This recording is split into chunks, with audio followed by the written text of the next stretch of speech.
Okay, let's do question 3 live in real time. Remember, it's only worth 8 marks, so my method will spend 12 minutes on it because I just get straight into the extract and start writing straight away. You might have been taught a different method which only gives you 8 minutes for 8 marks. Let's see if we can do it. You need to think about the whole of the source. Brilliant. We know this is going to be the structure question, and the question is always, how does it intend to interest you as a reader? Even if you couldn't care less about this extract and it doesn't interest you at all, you're going to pretend. Now, the key word in the bullet point is focuses. The examiners love you just to say the writer focuses on bloody blah because, and now the writer focuses on bloody blow because, and bloody bloody blow later on because. You can write about any structural features, it doesn't matter. There isn't like a list that you've got to follow. But there is a real advantage that writers do something fantastic. They write in paragraphs, ladies and gentlemen, boys and girls. Paragraphs are a change of focus. Therefore, I know I could write about every single paragraph. However, I've only got 8 to 12 minutes, so I can't. However, I've only got 8 to 12 minutes, so I can't do that. But what I can do is show I've read the whole of the text. So I'm going to quote something from the beginning, something from the middle, and something from the end. That will give me 3 judicious references that will count towards full marks. Now, as usual, I'm going to leave a few lines at the beginning for my summary statement. And I won't know what my summary statement is until I've written my whole answer. So I'm going to leave 3 lines blank. Okay, as I'm reading the extract, I'm trying to work out what's the best part of the beginning to write about. First, I'm going to take this contextual information because it might help me. This extract is from the beginning of a novel published 2015, set in a house that used to be part of a 19th century silk factory. Rosie and her 2 children, Sam and Cara, now live in the house. Okay, I know what's going on. It was on their first day at the house that Rosie saw the stranger child. Standing at the sink, her hands deep in suds, Rosie was overwhelmed by the task that lay ahead of her. Tired after the long drive from London the evening before, she gazed vaguely at the sunlit, overgrown garden where Sam and Cara were playing. Okay, so the job of that is clearly to create a sense of mystery and also to suggest that it's not just on the first day that Rosie is going to see this child. Okay, I've got an idea of what to write about. Here we go. Ulnat begins with an enticing description to lure us into making predictions.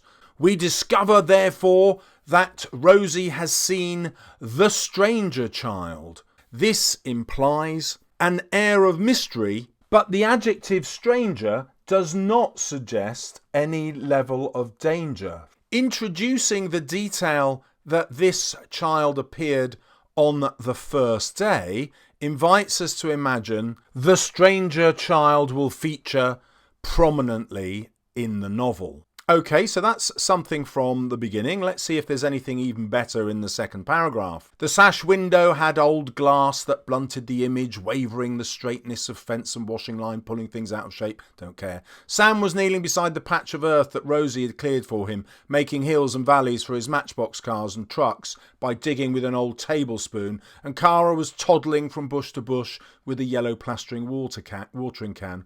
Well, that makes them seem really innocent and perhaps vulnerable. Let's see what happens next. Through the antique glass, Rosie watched them stretch and shrink as they moved, as if she were looking through ripples. She closed her eyes, glad of a moment of calm after the trauma of the last few days. Letting go of the plate she was holding, she spread her tense fingers, allowing the warmth of the water to soothe her. When she opened her eyes, another child was there! Ooh, okay, we're going to focus on that sudden appearance and this idea of trauma, aren't we? Okay, let's do that now. The next paragraph focuses further on the mystery and introduces the prospect of danger. The writer is careful to let us know the family has been through trauma so that we now fear an even worse turn of events. Finishing the paragraph with this image of another child when she suddenly opens her eyes, suggests that the appearance could have been supernatural and is therefore potentially quite threatening. To emphasise the level of threat, Allnat has been careful to let us know how vulnerable her own children are, through verbs like toddling, which emphasises their youth. Okay, well, I've smashed that, really happy. So let's check out the next two paragraphs. Rosie had made a quick check of the unfamiliar garden before letting the children go out to play. The bottom half of the garden was an overgrown mess, blah, blah, blah. We've done that one already in question 2, haven't we? So there's nothing really interesting about that one. We're going to skip it. A little girl was sitting back on her heels beside a clump of daisies that grew against the fence. She had her back to Rosie and was holding tight to the handle of a large wicker basket that stood on the ground beside her, which doesn't sound very threatening yet, does she? Cara seemed unfazed by the girl's presence and continued to move, engrossed along the row of plants. Rosie bent forward to look through the clearest of the panes and peered closer. The child was small, maybe around 8 or 9, although something in the tense hunch of her shoulders made her seem older. So maybe she's been through some trauma herself. Maybe she isn't threatening, but maybe she's connected to the family because of the trauma that they have endured. Interesting. Her hair hung down her back in a matted, dusty-looking plait, and she was wearing dressing-up clothes, an ankle-length dress and a pinafore in washed-out greys and tans, like a homemade Cinderella costume. So it could be dressing up clothes, or this could be the child's actual clothes from the distant past, because, dun dun dun, she could be a ghost. Woo, exciting. Where on earth had she come from? She must be a neighbour's child, but how had she got in? The wooden fences that separated the gardens between each of the houses in the terrace were high, surely too high for a child to climb. Yes, of course, we've got it. It's a ghosty thing. Okay, so brilliant. We're in now.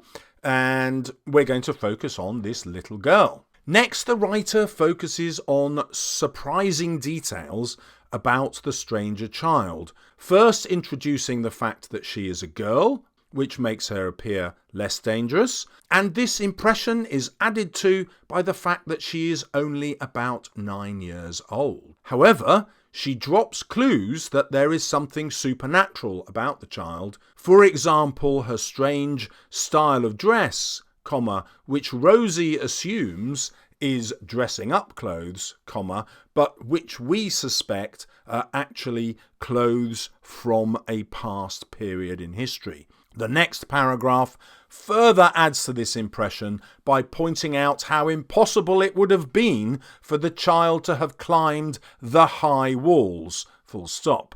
Consequently, we are invited to assume that she is a supernatural presence. Nice.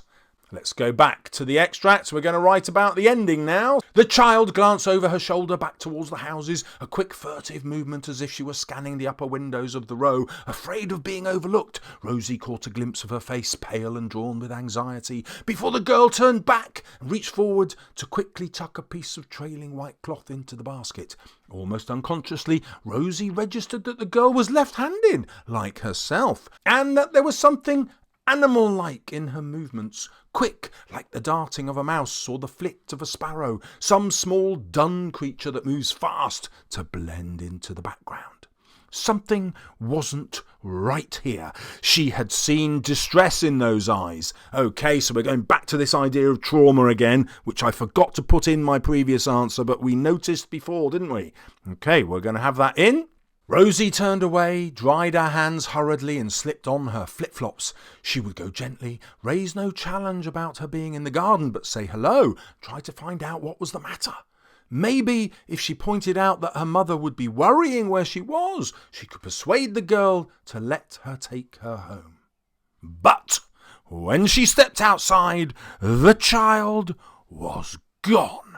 Woo! Okay, we're definitely in. Right, let's give it a crack. The final 2 paragraphs of the extract allow us to confirm the fact that the child is probably supernatural, full stop. Ending with a 1-sentence paragraph emphasises not just that the child was gone, but also the impossibility of this happening with a human child. The preceding paragraph, which focuses on the child's appearance, is intended to give us a clue about why the ghost has appeared.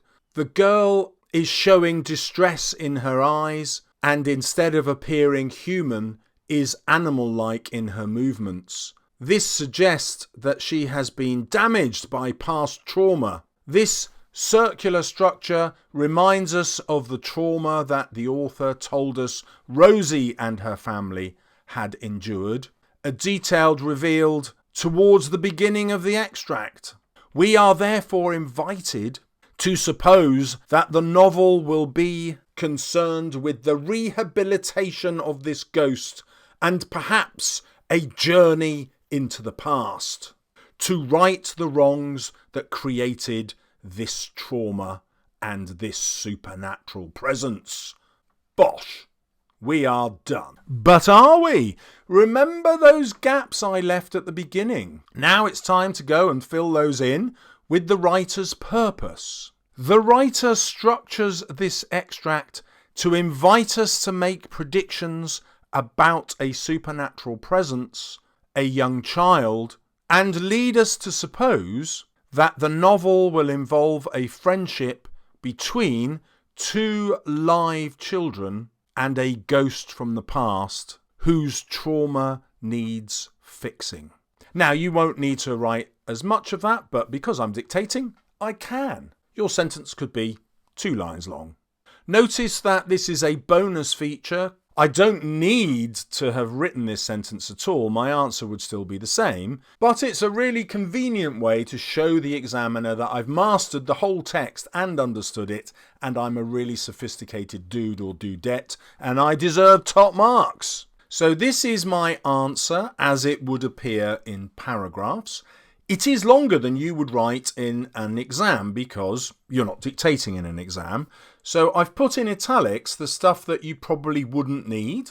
So that's this section towards the middle and end, and that bonus introduction where we sum up the whole piece. Now, I'd still urge you to keep that idea at the beginning because it is a grade 9 feature. But with the rest of your writing, you really just need to focus on 3 things. Something from the beginning, something from the middle, something from the end. It will nearly always be a circular structure, which you'll mention when you look at the ending. And again, the examiners will just fall in love with your writing. Notice that I've got lots of quotations in here just to guide the examiner. I'm not analysing any of them. They're only there to show why the writer is focusing on these particular things. Now, in bold are all the words that show I'm talking about the structure of the writing. So why not pause the screen, go back, check these out, and use these yourself. Well, we should probably head over now to the mark scheme and see if we're going to get full marks. Have I analysed the effect of the writer's structural choices? Yes, I have.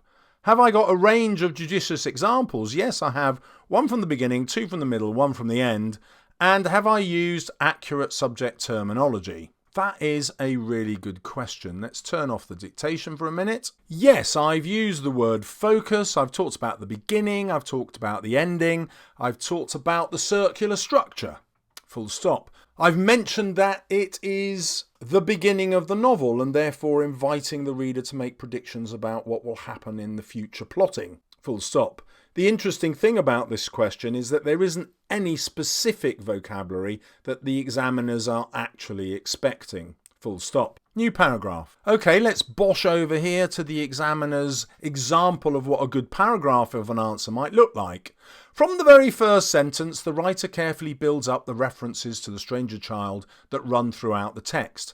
By introducing this unexplained element straight away, it immediately established the mysterious atmosphere of the extract. Well, there we go. What's the technical vocabulary? Maybe extract, maybe first sentence. When we learn at the same time that this is the first day at the house, the combination of these structural features is a narrative convention for creating a sense of the unfamiliar within the supernatural genre. Well, we've got supernatural in there, haven't we? I hadn't chuck in the word genre, but never mind. This is a reminder that next time I do this question, I will, although you don't need to. When at the end it is suddenly revealed that she is gone, so there we go, we got to talk about the ending, it completes a circular structure! Bosh! I actually sort of cheated, I didn't check this, but I know that the examiners are obsessed with the circular structure, so whatever the extract is, I'm going to try and find a circular structure in it, because man, are they obsessed. And there we go. So it completes a circular structure that deepens our understanding that this is a mystery narrative. Well, we had the word mystery in there. We didn't have to point out that it was a narrative because every extract they ever give you in this question is a narrative. But, you know, bosh it in if you want. Anyway, that's it. Full marks, done and dusted, super quickly. What a great way to revise. This dictation tool is. YouTube knows you are revising and has predicted that this video is the one you need most to get top grades. Now, if you'd like more top tips that help you get top marks, you should subscribe, ding-a-ling on that bell, and, you know, give this a like or a comment or make me famous on YouTube because I want 100,000 subscribers before I die, or, well, November anyway. See you soon on my channel.